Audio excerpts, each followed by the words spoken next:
English Senior, February 2020. 5 seconds.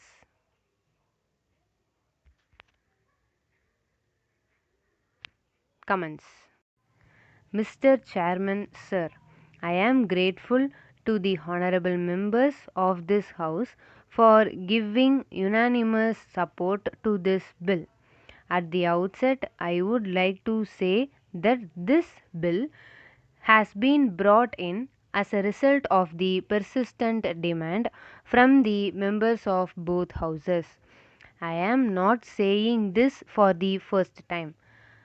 As a matter of fact, when this proposal came up for consideration before me some time back, I noted that it might be quickly done as there was a demand from both the houses in this regard. With regard to the various provisions in the bill, an honorable member wanted a distinction to be made between those who were running this game and those who were participating in it. I may assure him that we have made a distinction. If the honorable member goes through the provisions of the bill, he will find that as far as persons who are running this business are concerned, we have provided for a maximum punishment and also a minimum punishment.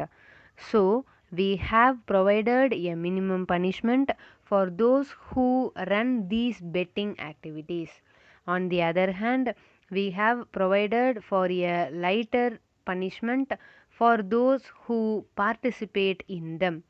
In this connection, I would like to point out that participating in betting activities is also an offence like the running of a betting house. But at the same time, I do realize that the other thing is more serious because he exploits the gambling instinct of the people. That is why we have provided also for a minimum punishment in their case.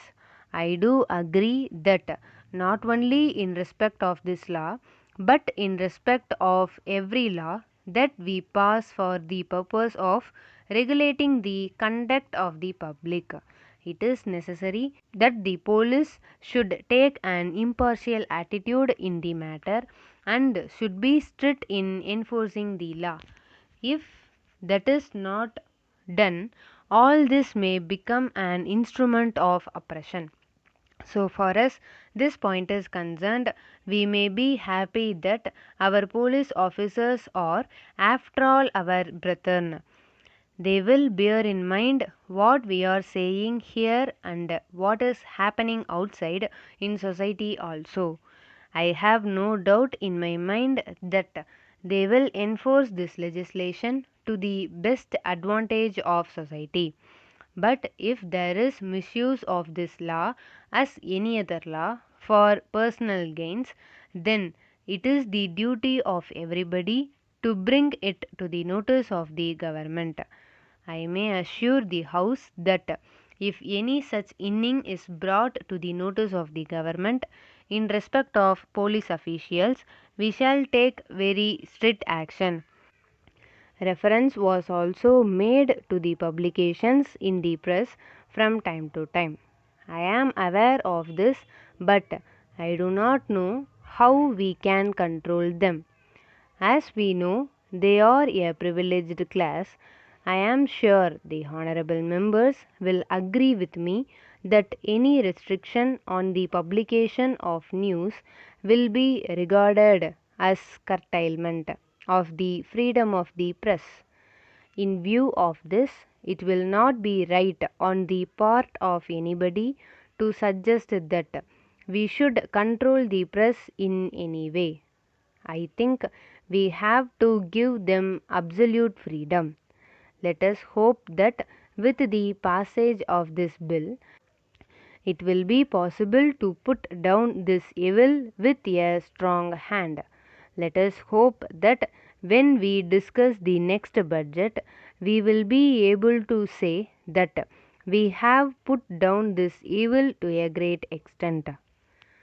Letter from the New India Cotton Mills Limited, Kolkata. To Messrs. Ganesh and Company, Mumbai. Dear Sirs, we draw your kind attention to your order for supply of some goods. With reference to your order, we are very sorry that we have to ask for extension of time in its execution. As you may know, recently there was a strike of the cotton operatives. It affected our business for some time. But we think that you know that we have resumed work and we are making all efforts to fulfill our contracts.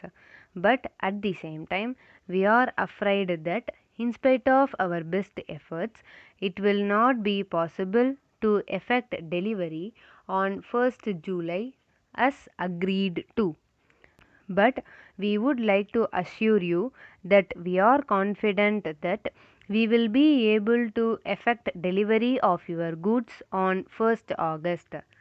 We hope and trust that this course will meet with your approval. In this connection, we assure you that all orders will be handled in strict rotation and we shall do our best to expedite delivery. In the light of what we have stated, we hope you will realize that this delay is due to circumstances beyond our control, and we shall very much appreciate if you allow this additional time. We are sure there will be no need to ask for a further extension.